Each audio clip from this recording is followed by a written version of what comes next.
بسم اللہ الرحمن الرحیم اہم یقسمون رحمت ربک نحن قسمنا بینہم معیشتہم فی الحیاۃ الدنیا ورفعنا بعضهم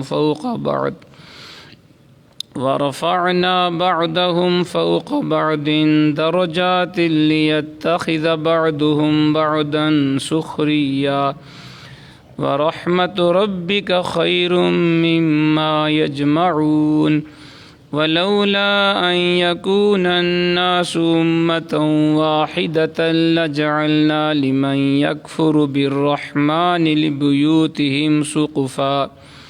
لبيوتهم سقفا من فضة ومعارج عليها يظهرون ولبيوتهم أبوابا وسررا عليها يتكئون وزخرفا وإن كل ذلك لما متاع الحياة الدنيا والآخرة عند ربك للمتقين آمنت باللہ صدق اللہ العظیم اہم کیا وہ یقسمون بانٹا کرتے ہیں رحمت ربک آپ کے رب کی رحمت کو نحن قسمنا ہم نے خود تقسیم کیا ہے بینہم ان کے درمیان معیشتہم سامان زیست کو فی الحیات الدنیا اس دنیاوی زندگی میں ورفعنا اور ہم نے ہی بلند کیا ہے بعضهم فوق بعض بعض کو بعض پر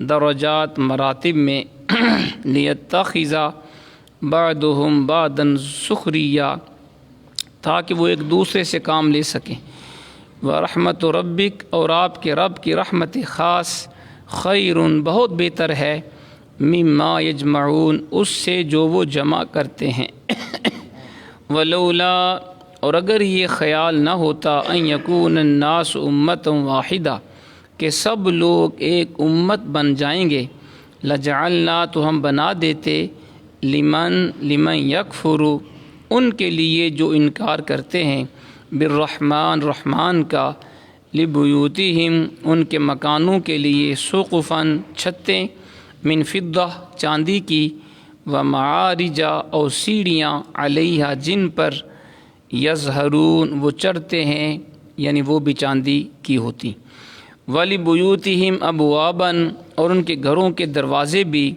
چاندی کے وسرراً علیہا یتکئون اور وہ تخت جن پر وہ تکیہ لگاتے ہیں وہ بھی چاندی کے وزخرفا اور سونے کے ہوتے وَإِن كُلُّ اور یہ سب ذَلِكَ لَمَّا مَتَاعُ الْحَيَاةِ الدُّنْيَا چیزیں دنیاوی زندگی کا سامان ہے اور آخرت کی عزت و کامیاب والآخرہ اور آخرت کی عزت و کامیابی عند ربک آپ کے رب کے نزدیک للمتقین پرہیزگاروں کے لیے ہے ذات متنبی آپ قرآن مجید فرقان حمید میں سے 25واں پارہ سورۃ الزخرف کی آیت نمبر 32 سے لے کر 35 تک کی تلاوت اور ترجمہ سماعت فرما رہے تھے گزشتہ درس میں ہم نے پڑھا اللہ کریم نے فرمایا یاد کیجئے جب کہا ابراہیم علیہ السلام نے اپنے باپ سے یعنی چچا سے اور اپنی قوم سے کہ میں بیزار ہوں ان سے جن کی تم عبادت کرتے ہو بجز اس کے جس نے مجھے پیدا فرمایا بے شک وہی میری رہنمائی کرے گا اور آپ نے بنا دیا کلمہ توحید کو باقی رہنے والی بات اپنی اولاد میں تاکہ وہ اس کی طرف رجوع کریں بلکہ میں نے لطف اندوز ہونے دیا انہیں اور ان کے آباء و اجداد کو یہاں تک کہ آ گیا ان کے پاس حق اور کھول کر بیان کرنے والا رسول اور جب آ گیا ان کے پاس حق تو وہ کہنے لگے یہ تو جادو ہے اور ہم اس کے منکر ہیں اور کہنے لگے کیوں نہ اتارا گیا یہ قرآن کسی ایسے آدمی پر جو ان دو شہروں میں بڑا ہے گزشتہ درس میں ہم نے ان آیات بینات کی تفسیر پڑھی آج کے درس میں اللہ کریم انہی کفار مشرکین کے اعتراض کا جواب یہاں ارشاد فرما رہا ہے اور اللہ کریم نے کفار و مشرکین کو یوں تو بہت زیادہ عطا کیا ہے لیکن زیادہ بھی نہیں دیا تاکہ عام لوگ سادہ لوگ ان کی چاکو چوند کو اور مال و دولت کی کثرت کو دیکھ کے کہیں وہ گمراہ نہ ہو جائیں. پہلی آیت میں فرمایا گیا اہم یقسمون رحمت ربک، کیا وہ بانٹا کرتے ہیں آپ کے رب کی رحمت کو؟ نحن قسمنا بینہم معیشتہم فی الحیات الدنیا، ہم نے خود تقسیم کیا ہے ان کے درمیان سامان زیست کو اس دنیاوی زندگی میں۔ ورفعنا بعضهم فوق بعض درجات لیتخذ بعضهم بعضا سخریا، اور ہم نے ہی بعض بلند کیا ہے بعض کو بعض پر مراتب میں تاکہ وہ ایک دوسرے سے کام لے سکیں۔ وَرَحْمَةُ رَبِّكَ خَيْرٌ مِّمَّا يَجْمَعُونَ، اور آپ کے رب کی رحمت خاص بہت بہتر ہے اس سے جو وہ جمع کرتے ہیں۔ نبوت و رسالت اللہ تعالیٰ کی مخصوص ترین رحمت ہے۔ نبوت و رسالت اللہ کی خاص رحمت ہے۔ کیا یہ لوگ اس کی رحمت کے خزانوں کی تقسیم پر مقرر ہیں؟ یہ اللہ سوال کر رہے ہیں ان کفار سے جو کہا کرتے تھے جی حضور کے بارے یہ سچا رسول نہیں، کیونکہ ان کے پاس پیسہ نہیں ہے، مال و دولت کے انبار نہیں۔ اگر اللہ نے کسی کو نبی بنانا ہوتا تو ابو جہل، ابو لہب، عتبہ شیبہ، ابو سفیان جیسے مالدار لوگ اللہ ان کو نبوت عطا کرتا۔ اللہ اس کا جواب یہاں پہ ارشاد فرما رہے، فرمایا کہ نبوت و رسالت ایک اللہ کی رحمت ہے، ٹھیک ہے، اور یہ اللہ کی طرف سے کیا یہ لوگ اللہ کی رحمت کی خزانوں کو تقسیم کرنے پر مقرر ہیں، جس کو چاہیں کچھ دے دیں اور جس کو چاہیں محروم کر دیں؟ فرمایا نہ ان کا یہ مقام ہے کہ یہ جس کو چاہیں دیں جس کو چاہیں محروم کریں، نہ اس بخشش و عطا میں ان کی پسند و ناپسند کو کچھ دخل ہے۔ یوں ہی یہ کفار مشرکین جوک مار رہے ہیں، یعنی یوں ہی یہ بونڈی بات کر رہے ہیں، جھوٹ بول رہے ہیں کہ جناب اگر اللہ نے کسی کو نبی بنانا ہوتا تو کفار مکہ کے جو رؤساء ہیں، قریش کے رؤساء، ان کو اللہ تعالیٰ نبوت عطا کرتا۔ اللہ نے فرمایا یہ تمہاری یہ لغو بات ہے، یہ درست بات نہیں ہے۔ یہ مال و دولت جس پر یہ پھولے نہیں سماتے اور جس کو یہ کامیابی کی دلیل سمجھتے ہیں اور جس کو یہ نبوت کی اہلیت کے لیے بنیادی شرط قرار دیتے ہیں، روپیہ پیسہ مال و دولت کو، یہ بھی تو ہم نے ان کو عطا کی ہے نا۔ ان سے پوچھئے مال و دولت اگر کسی کو ملی کس نے دی ہے جی؟ ہم نے دی ہے۔ اللہ کے علاوہ کون ہے جو کسی کو مال و دولت دے سکے؟ اور اس عطا میں فرمایا جو ہم نے مال و دولت دی نا کفار مشرکین کو، فرمایا اس کے اندر بھی ہماری کئی حکمتیں اور مصلحتیں ہیں۔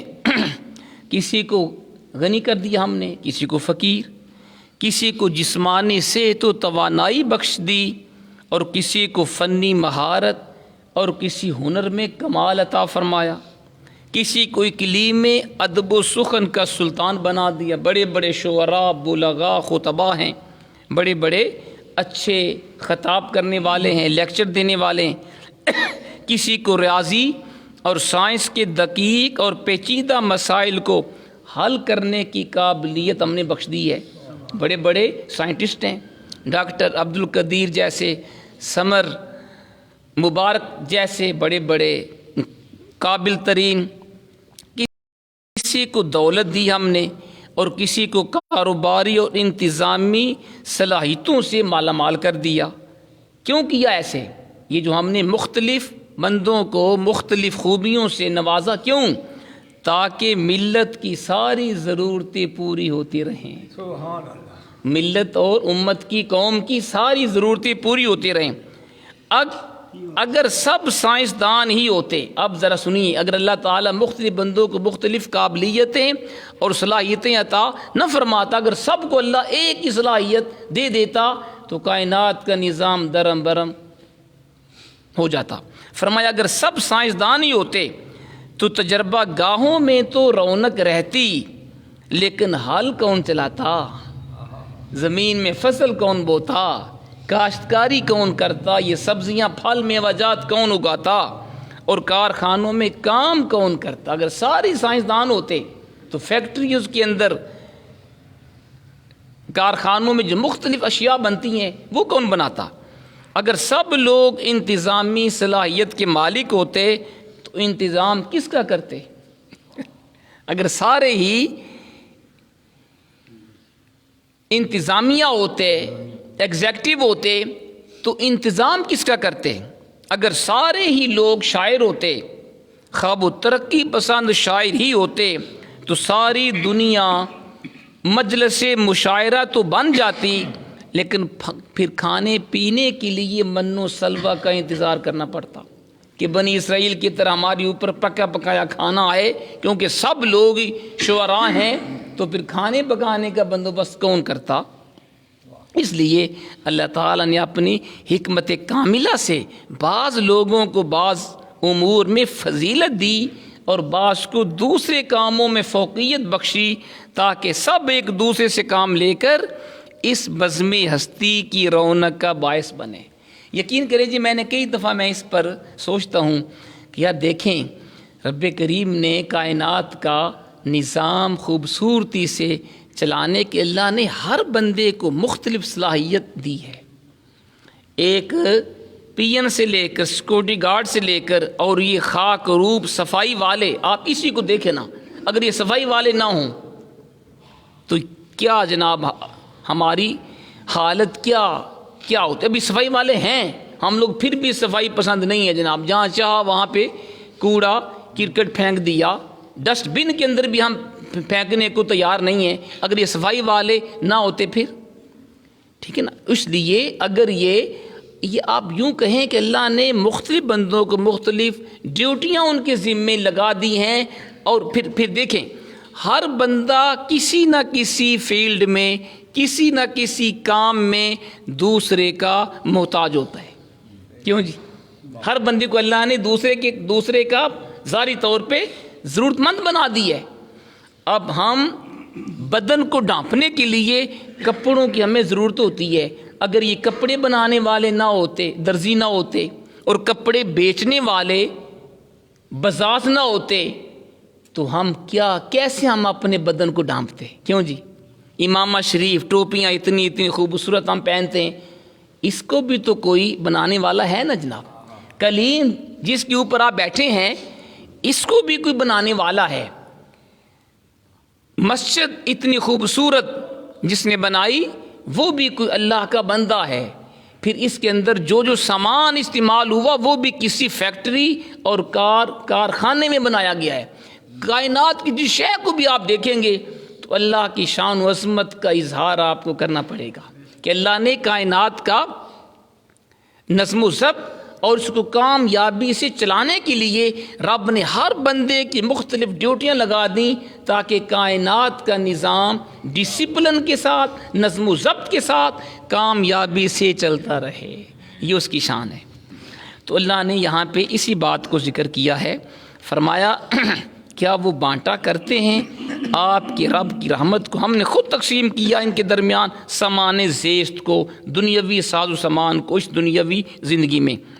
وَرَفَعْنَا بَعْضًا فَوْقَ بَعْضٍ دَرَجَاتٍ لِيَتَّخِذَ بَعْضٌ بَعْضًا سُخْرِيًّا، اور ہم نے بلند کیا بعض کو بعض پر مراتب میں تاکہ وہ ایک دوسرے سے کام لے سکے۔ علامہ علوسی رحمۃ اللہ علیہ نے بڑا پیارا اس آیت کی تفسیر میں لکھا، آپ فرماتے ہیں یعنی تاکہ بعض لوگ دوسروں کو اپنی مصلحت اور فائدہ میں استعمال کریں، مختلف پیشوں میں ان سے خدمت لیں اور مختلف کاموں میں ان سے فائدہ اٹھائیں تاکہ وہ مل جل کر آرام و راحت کی زندگی بسر کریں اور اپنی آسائشوں پر رسائی حاصل کریں۔ اس لیے اللہ نے ہر بندے کو مختلف کام، اس کے مختلف بندوں کے مختلف کام ان کے سپرد فرما دی۔ پھر فرمایا وَرَحْمَةُ رَبِّكَ خَيْرٌ مِّمَّا يَجْمَعُونَ، اے حبیب آپ کی رب کی رحمت خاص بہت بہتر ہے اس سے جو وہ جمع کرتے ہیں۔ اے محبوب تیرے رب کریم کی خصوصی رحمت، اس سے مراد ہے منصب رسالت و ختم نبوت، جس سے اس نے آپ کو سرفراز فرمایا ہے، اس کے مقابلہ میں دنیا بھر کے کروڑوں کی خزانوں کی حیثیت کیا ہے؟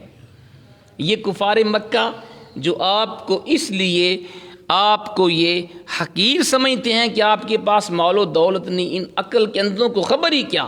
نبوت و رسالت اللہ کا اتنا بڑا فضل و کرم اور خصوصی انعام ہے جس کے سامنے قارون کے بھرے ہوئے خزانے، ربع مسکوں کی فرما روائی کی بھی کوئی حیثیت نہیں ہے۔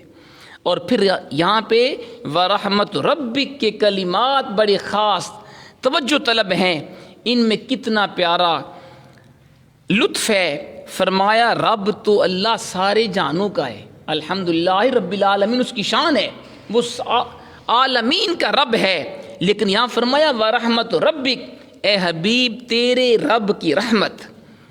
تو اللہ نے اپنے رب ہونے کی نسبت اپنے حبیب کی طرف کی ہے۔ ورحمت ربی کا، اے حبیب تیرے رب کی رحمت ان سے بہتر ہے اس مال و دولت سے، دنیاوی مال و اسباب سے جن کو وہ جمع کر رہے ہیں۔ تو فرمایا ویسے تو میں ساری کائنات کا رب ہوں، لیکن میری شان ربوبیت کی جو خصوصی نسبت حبیب تیری ذات سے ہے وہ کسی اور سے نہیں ہے۔ جو میرا خصوصی تعلق ربوبیت کا، خالقیت کا، رزاقیت کا، جو حبیب تیرے ساتھ ہے نا وہ کسی اور سے نہیں ہے۔ یعنی جیسے میں تیرا رب ہوں یا جیسے تو میرا بندہ ہے، ایسے کسی اور کا نہ میں رب ہوں نہ کوئی میرا بندہ ہے۔ آیت کی اس حصہ سے بتا دیا جب معیشت دنیا کی تقسیم میں ان کفار مکہ رؤساء کا کوئی عمل دخل نہیں، تو نبوت و رسالت جو بڑی قیمتی اور گراں بہا متاع ہے، اس کی بخشش میں ان کی رائے کو کون پوچھتا ہے؟ اے حبیب جب دنیا بنانے میں اور مال و دولت کی تقسیم میں نے ان سے نہیں پوچھا، تو رسالت اور نبوت میرا سب سے بڑا انعام ہے، اس کی تقسیم میں مجھے ان سے پوچھنے کی کوئی حاجت نہیں کہ میں کس کو نبوت دوں کس کو نہ دوں۔ آگے فرمایا وَلَوْلَا أَن يَكُونَ النَّاسُ أُمَّةً وَاحِدَةً لَجَعَلْنَا لِمَن يَكْفُرُ بِالرَّحْمَنِ لِبُيُوتِهِمْ سُقُفًا مِّن فِضَّةٍ وَمَعَارِجَ عَلَيْهَا يَظْهَرُونَ۔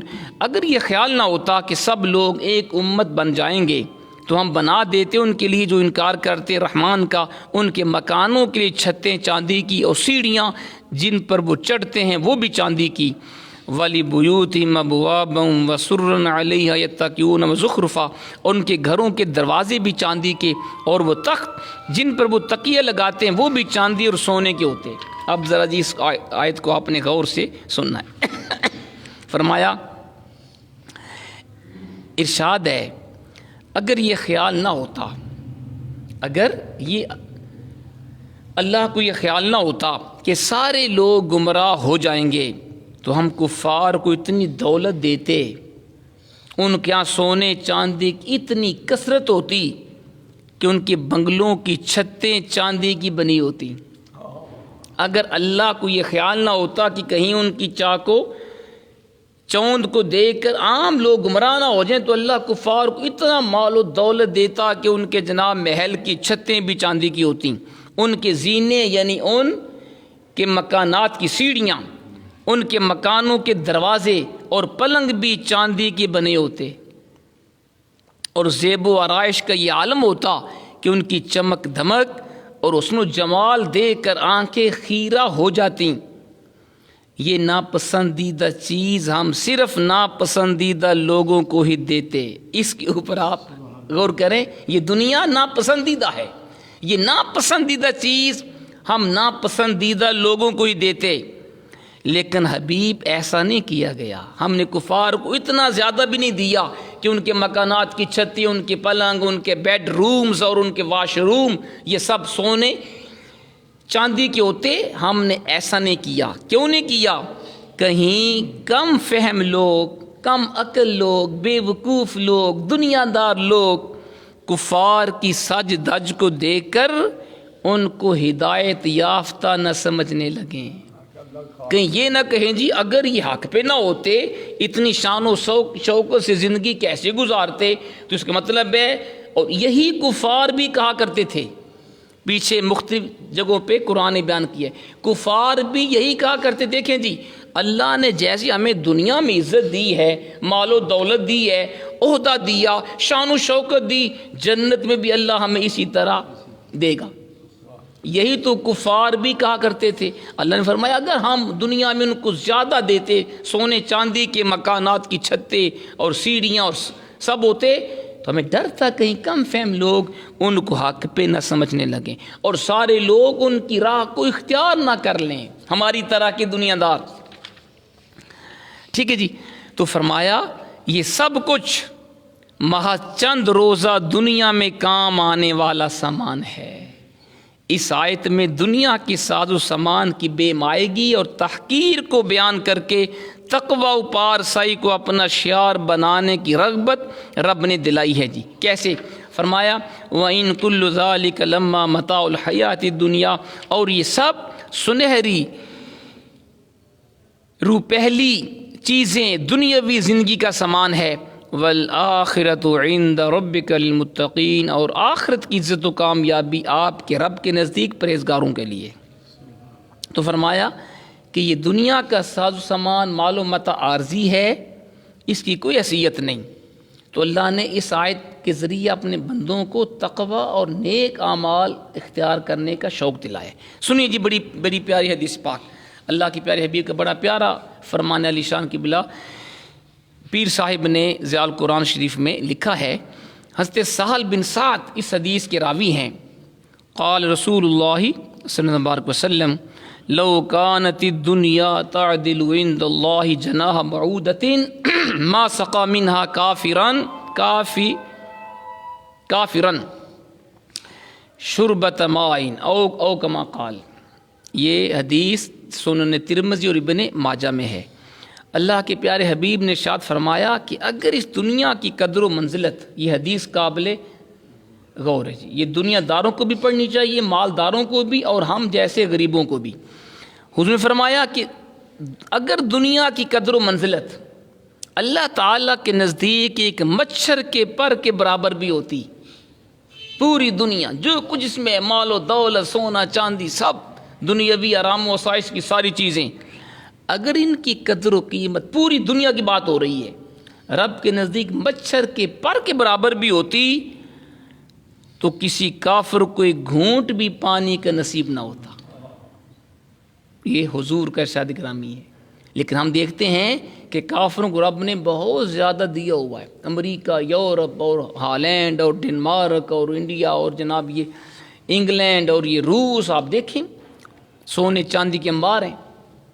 اس کا مطلب یہ ہے کہ اللہ کے ہاں اس کی کوئی قدر و قیمت ہی نہیں، اس لیے رب نے ان کو دیا ہے. ٹھیک ہے جی. لیکن ہماری طرح کے بعض لوگ دنیا دار ان کو جب دیکھتے ہیں کہتے ہیں جی زندگی ہے تو ان کی ہے نا جناب، اس لیے ہمارے کئی بچے بڑے شوق سے وہ یورپین کنٹریز کی طرف جانا پسند کرتے ہیں صرف مال و دولت کے لیے. جب کہ ان سے اگر پوچھیں تو وہ آپ کو بتائیں کہ مال و دولت کے ہوتے ہوئے بھی ان کو کوئی سکون نہیں ہے، سیٹسفیکشن نہیں ہے جی. یہ بات پکی ہے جناب، جتنا مرضی مال و دولت. ابھی ایک میں نے کہیں پڑھا ہے یا کوئی میں نے کلپ ویڈیو دیکھا ہے، ایک کلپ میں نے سنا، بڑی اچھی بات کی انہوں نے کہا جناب اپنے بچوں کو دین سکھائیے. اگر کامیابی آپ حاصل کرنا چاہتے ہیں تو بچوں کو دین سکھاؤ. دنیاوی علوم بھی آپ ان کو پڑھائیں، یہ بھی وقت کا تقاضا ہے، لیکن پریفرنس دین کو دیں. انہوں نے بڑا اچھا واقعہ بیان کیا. کہتے ہیں یہ سہراب سائیکل تھے نا، یہ پہلے اب بھی ہوں گے میرے خیال ہے، بلکہ پہلے یہ موٹر سائیکل بھی تھے سہراب. انہیں بتایا کہ سہراب سائیکل اور موٹر سائیکل کا جو مالک تھا نا، مالک اتنا مالدار تھا کہ سہراب سائیکل اس کے اپنے تھے ذاتی، بائک بھی اس کی ہے، موٹر بائک بھی ہے. اس نے بتایا کہ اس نے اپنے بڑا اللہ نے اس کو مال دیا اور اس کی بیویاں بھی تھیں، ایک سے زیادہ بچے بھی تھے. لیکن جب وہ مرا سہراب کمپنی کا مالک، تو عجیب اللہ کی شان ایسی تھی، وہ کافی عرصہ وہ بیمار رہا، گھر سے باہر رہا، اور جب اس کی نعش ہاسپٹل میں تھی تو کوئی بچہ اس کی نعش لینے بھی نہیں آیا. بیویاں بھی ایک سے زیادہ اور بچے بھی بڑے اور مالدار، کوئی بچہ تیار نہیں ہوا ہم اپنے والد کی نعش لے آئیں. دعا کس نے مانگنی تھی بعد میں جب نعش ہی لینے دفن کرنے کوئی بچہ تیار نہیں؟ انہوں نے کہا وجہ کیا ہے؟ اس نے اپنے بچوں کو پڑھایا لکھایا تو ہوگا، لیکن دنیاوی تعلیم دی، کسی کو دین نہیں سکھایا. اگر دین سکھاتے تو سب کام چھوڑ کے اپنے ماں باپ کو خود آ کے وہ ان کی دیکھ بھال بھی کرتے، بیمار پرسی بھی کرتے، علاج بھی کرواتے، اور پھر پورے اچھے ذوق و شوق سے اپنے باپ کو دفن بھی کرتے۔ اور انہوں نے پھر یہ بتایا، ایک دوست نے وہ کہہ رہا تھا میں خود اولڈ ہوم، اب تو یہ ہمارے پاکستان میں بھی ہے نا، پہلے یہ صرف یورپ میں تھے، لیکن اب یہ پاکستان کے اندر بھی ہمارے اسلام آباد میں بھی اولڈ ہاؤسز بنے ہوئے ہیں۔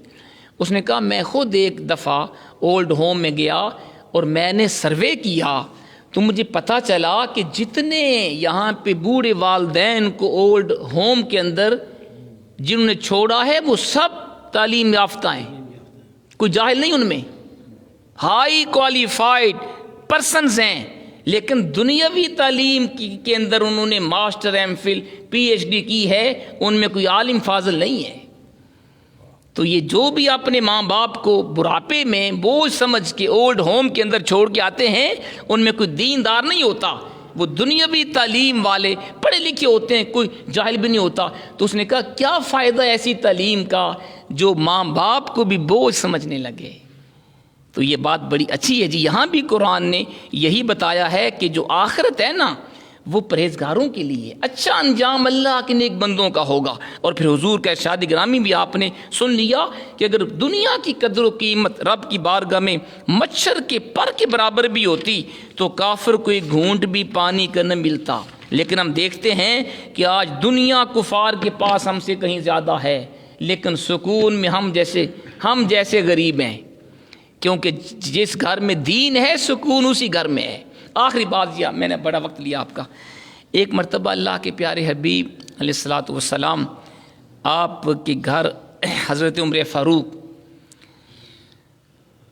حاضر ہوئے حضور کے پاس، تو اللہ کے حبیب نے آرام فرمایا تھا، حضور آرام کر کے اٹھے تھے، تو ایک بان کی چارپائی تھی یا زمین کے اوپر چٹائی تھی بچھی ہوئی، اللہ کے پیارے حبیب کے جسم اقدس پہ اس کے نشان پڑے ہوئے تھے۔ امام الانبیاء بعد از خدا بزرگ توئی قصہ مختصر، پوری کائنات میں رب کے بعد اگر کوئی افضل و اعلیٰ ہستی ہے وہ آمنہ کا لال ہے، لیکن سادگی اتنی تھی اور بظاہر غربت کا عالم یہ تھا کہ حضور کے مبارک بدن پر چارپائی کے بان کے نشان پڑے ہوئے تھے۔ فاروق اعظم نے جب یہ دیکھا نا تو آنکھوں میں آنسو آ گئے، پوچھا حضور نے میرے عمر رویا کیوں؟ عرض کی آقا دل میں خیال آیا ہے کہ کیسر و کسرا ایران، کیسر روم، مقوقس سے مصر، وہ بادشاہ جو عیسائی ہیں، جو اللہ کے نا فرمان، وہ تو عیاشیاں کر رہے ہیں، ان کے گھر تو خدام ہیں، باغیچے ہیں، قالین بچھے ہوئے ہیں، دنیا کی ساری سامان ہیں، اور آپ امام الانبیاء ہو کہ آپ کے گھر میں ضروری اشیاء بھی نہیں ہیں۔ تو اللہ کے حبیب نے فرمایا عمر پریشان ہونے کی بات نہیں ہے، ان کے لیے یہ دنیا کا ساز و سامان صرف یہاں ہے، اور ہمارے لیے رب نے یہ ساری نعمتیں جنت میں تیار کر رکھی ہیں، ہمیں رب وہاں دے گا۔ تو فرمایا یہ دنیا تو کوئی اس کی حیثیت نہیں، اصل زندگی مرنے کے بعد کی ہے، اور یہ ساری نعمت رب نیک بندوں کو جنت میں دے گا۔ تو حضرت محترم اللہ تعالی ہمارا خاتمہ بالخیر فرمائے، ایمان پہ خاتمہ ہو، اللہ ہمیں اپنی رضا، اپنے حبیب کی محبت اور عشق عطا فرمائے، اور ہمیں اسلام کے اوپر ثابت قدم رکھے، اور اللہ ہمیں اپنے سوا کسی کا محتاج نہ کرے، اور اتنا زیادہ بھی نہ دے کہ ہم اس کی یاد سے غافل ہو جائیں۔ اللہ ہمیں عمل کی توفیق عطا فرمائے۔ الحمدللہ رب العالمین والعاقبۃ للمتقین والصلاة والسلام علی سید الانبیاء والمرسلین ربنا آتنا فی الدنیا حسنۃ وفی الآخرۃ حسنۃ وقنا عذاب النار۔ یا رب العالمین جو کچھ ہم نے سنایا اس کو یاد رکھنے، اس پہ عمل کرنے کی توفیق عطا فرما، ہم سب کو قرآن و حدیث کو پڑھنے سمجھنے اس کے اوپر عمل کی توفیق عطا فرما، تمام بیماروں کو شفا عطا فرما۔ ہمارے ایک دوست بزرگ ہیں باہر، ان کی دکان بھی ہے، جناب عارف صاحب، دعا فرمائے اللہ ان کو شفا عطا فرمائے، کینسر ان کو ہوا اور آج کے ہاسپٹل میں داخل ہیں، اللہ ان کو شفا کامل عاجلہ عطا فرمائے۔ یا اللہ سب بیماروں کو شفا عطا فرما، پریشان حالوں کی پریشانیاں دور فرما، ہم سب کو اپنی رضا عطا فرما، پیارے محبوب علیہ الصلاۃ والسلام کی محبت اور آپ کی اطاعت کی توفیق عطا فرما۔ ربنا تقبل منا انک انت السمیع العلیم وتب علینا انک انت التواب الرحیم۔ صلی اللہ علی حبیبہ محمد